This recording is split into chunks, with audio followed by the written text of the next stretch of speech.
For a while, this was just something I was doing on as a hobby. I was basically working as a software developer for 10 years, working for various tech companies, and this is what I would dive into coming home after work or on weekends. When I got laid off from my last tech job back in January of 2018, I had this sort of like a crossroads. Do I continue working in tech and just doing this part-time? At that point, I was hearing from people all the time, like, hey, can you come film my band? Can you come over here and film this? Can you do this, this, and this? It made me realize that there's so much more that I could be doing if I could focus more of my time doing it.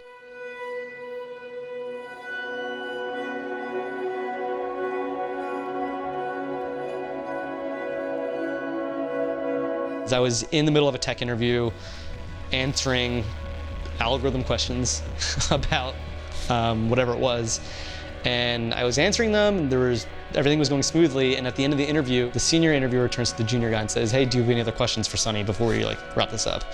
The junior guy says, I know this is random, but you film my site and you put it on Hate5Six, I watch your videos all the time.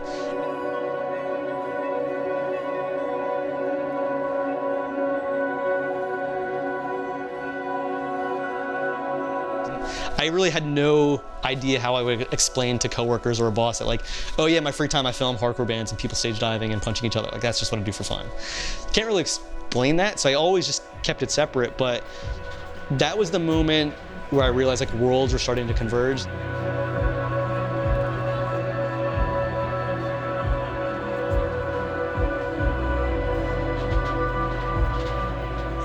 What I've been doing for the last 10 years is part of my life, and this is, in and of itself, part of my resume.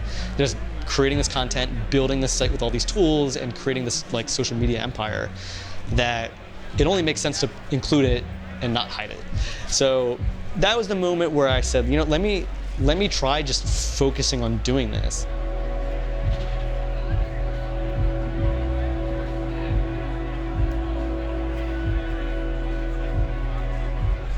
Stop checking your phone. Sorry. It's all an experiment, right? Like everything we do, it's let's see what happens. Whether it's trying to jump on your bike somewhere or work on an art project or take a road trip, I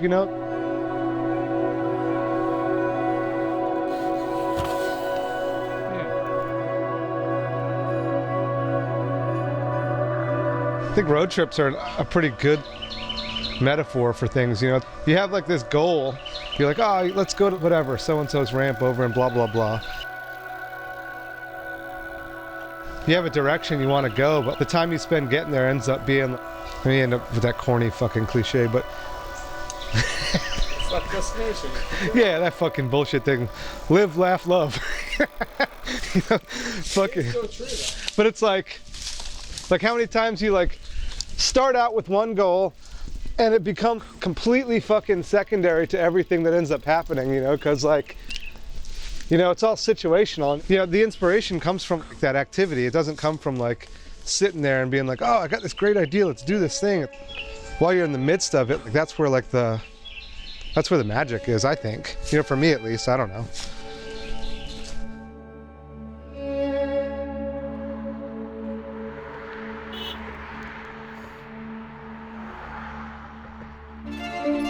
There's this old storyline of these Vikings that when they would go to war, they'd build this Viking warship.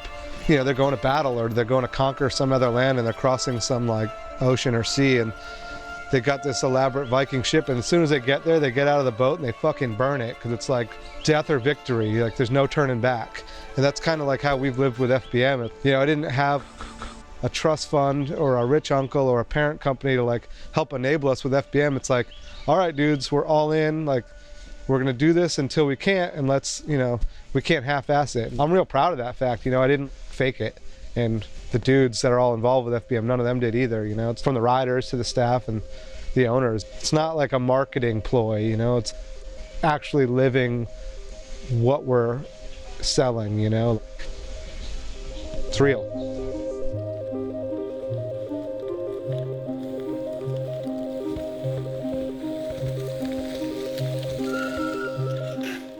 My senior year in high school, I was diagnosed with ADHD and had a terrible time focusing. So I ended up going to a small school, so there'd be less distractions, and focused on a fine arts degree. I met a few kids that were into hardcore and punk there that, you know, they were from like the New York and New Jersey area. They had a friend that ran a label and put me in touch with them and just kind of threw it out there. It took a couple of years before I had any sort of focus.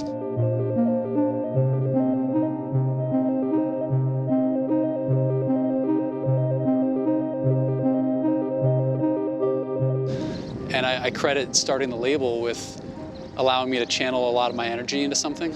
My art improved, and my just general schoolwork improved after the first couple of years after I'd started the label.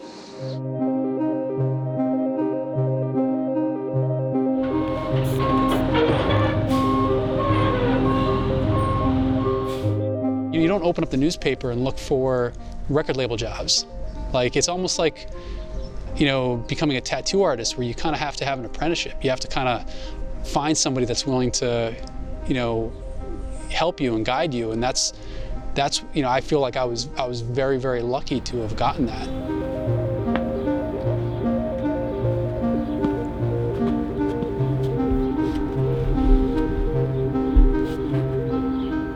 I was wheat pasting things and changing billboards to say Bridge 9, which nobody knew what that meant except a select few, but that caught the attention of somebody who ran a label.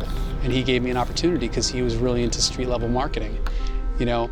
So had I not been out there doing it, if I was just sitting at home, you know, again, like smoking pot and playing video games instead of scaling the tops of buildings and wheat pasting signs on billboards, you know, then I wouldn't have, you know, gotten that job opportunity. And through that, I was able to work with somebody, you know, firsthand that was doing what I wanted to do.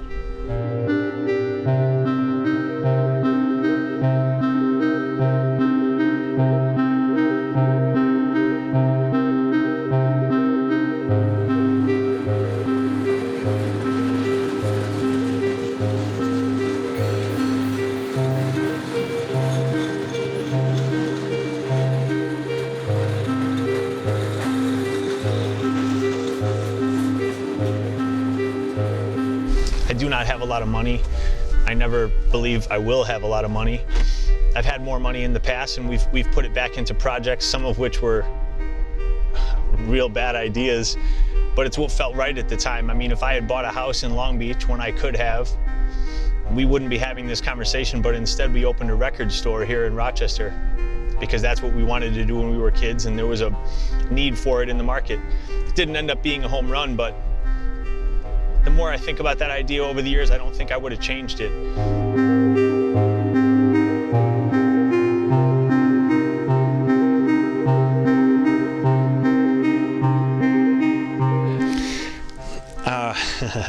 Well, I mean, my life and my work, I guess, are a little bit interesting. So it's not like I'm a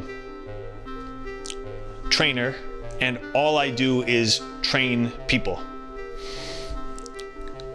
It's not like I write stories and all I do is write stories. Everything that we're doing intertwines, I believe, in somewhat of an organic way, and it's all different enough that I never feel like I'm overcommitted to one thing and therefore getting stale at that one thing.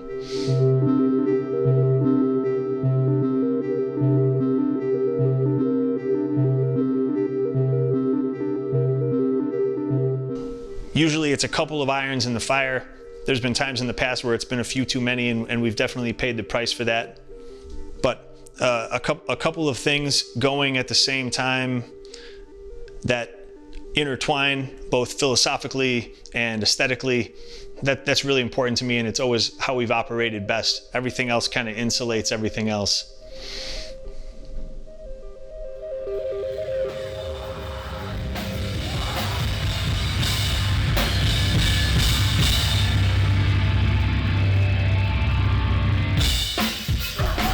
Talk to me about persistence. Like, how important do you think that is? I think persistence is the key to success. It's not always possible to be persistent. I mean, burnout is a thing that everyone needs to be aware of. I get burned out if I grind too hard. But I also think that in order to have any sort of forward progress, you have to persist. And again, that's dealing through failure. That's dealing through any sort of road bumps that you encounter along the way. But you're not going to grow unless you power through that resistance.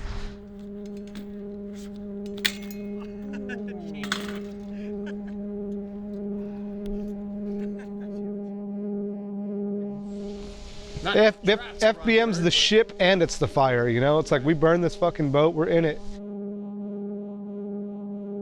Like, growing up listening to like punk rock and hardcore music, I think it gave us the idea that you could do it, but you had to like be committed to what you were doing. Like, you couldn't, like, half-assing it was never a consideration. I don't know if like persistent would be the right word, you know? Like, and I don't look at success and failure in such linear terms, so black and white, because I don't feel like I've ever necessarily succeeded in anything, but I've been pretty stubborn on like not wanting to like give up on my dreams. And I've been lucky enough to grow up around people and under influences where, you know, you always want to do better, you know? You can always do a little bit better. You can always try a little bit harder, and like, and in doing that, it's like, that's where progress is for me and my friends.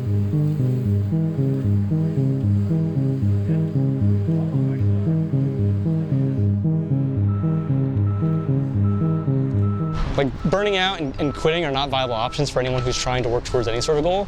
Persistence is important, but it has to be secondary to your own personal limits. You don't want to kill yourself going towards the goal, but you also want to push yourself beyond a certain point. It's just finding that sweet spot between what you're comfortable with and what your absolute limitation is, and trying to exist in that small margin. I think that's where people find the most, whether it's creativity or find the most risk, but the payoff is the highest when you're existing in that world where you're like beyond your comfort zone, but you're not quite at that point where you're like on the ledge.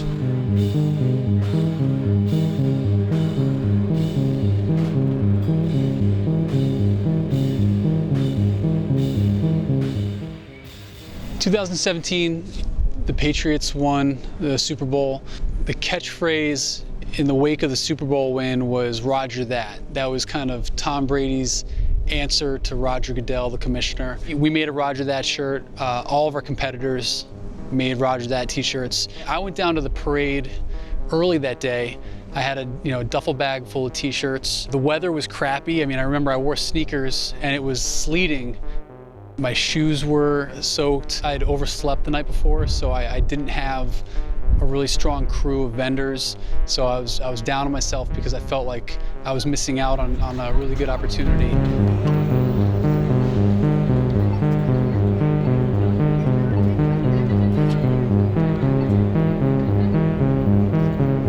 We had, thankfully, in Boston, had a lot of parades. I'd kind of figured out that if I get down to the parade early, a lot of the players are just sitting in their duck boats, waiting for the parade to start.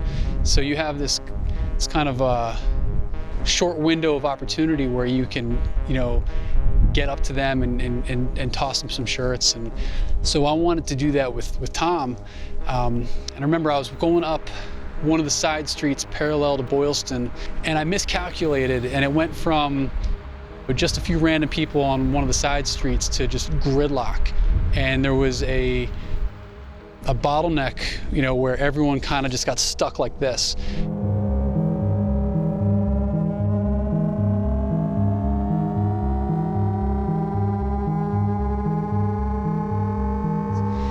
And I realized I'm not going anywhere, and the clock is ticking.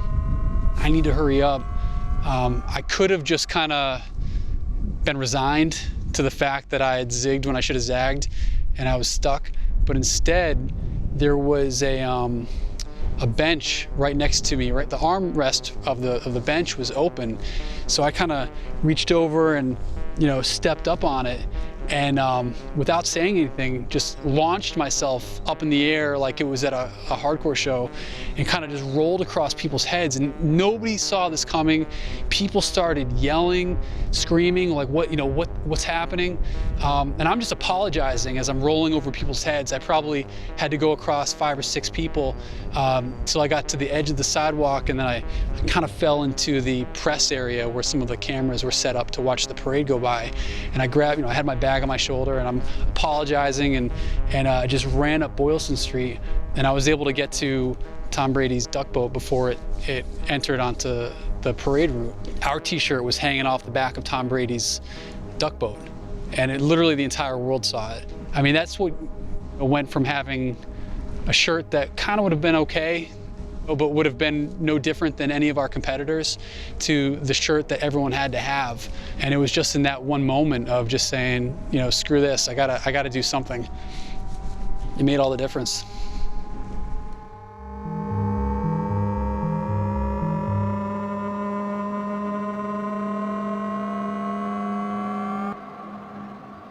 The concepts of hard work at almost any cost and high risk, low reward were taught so early in things like traveling for hardcore and traveling for BMX, and you know, booking tours on a phone dialer and driving unreasonable distances for maybe nothing. And it really kind of keeps composure in perspective too.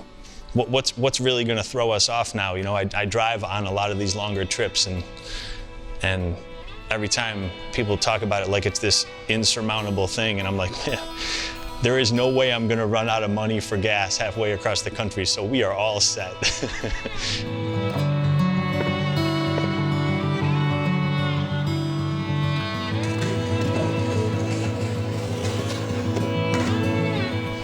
It's really enjoyable to think back to what has created that foundation for us, and watching how it applies to the people in here now. Thinking about how hard we worked when I was young to get anything done, and how high the deck was stacked against us, and thinking about that fortitude is still transferring to people that train with us in here today. It's exceptional to think about that. I'm very fortunate.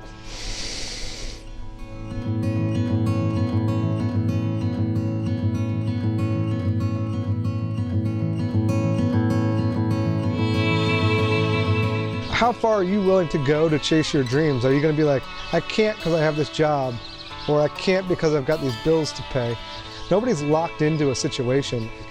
You know, if you're taking care of children, or if you have like health circumstances, that's different. It's just a different approach and a different way to think about things. But getting outside those trappings of being like, I can't do this because of, you can do it in spite of, but you have to figure it out. You have to, like, it's not easy, and like nothing comes easy that's worth nothing. So it's like, you got to figure it out and you got to work for it, but it's not impossible. Like, nothing is impossible.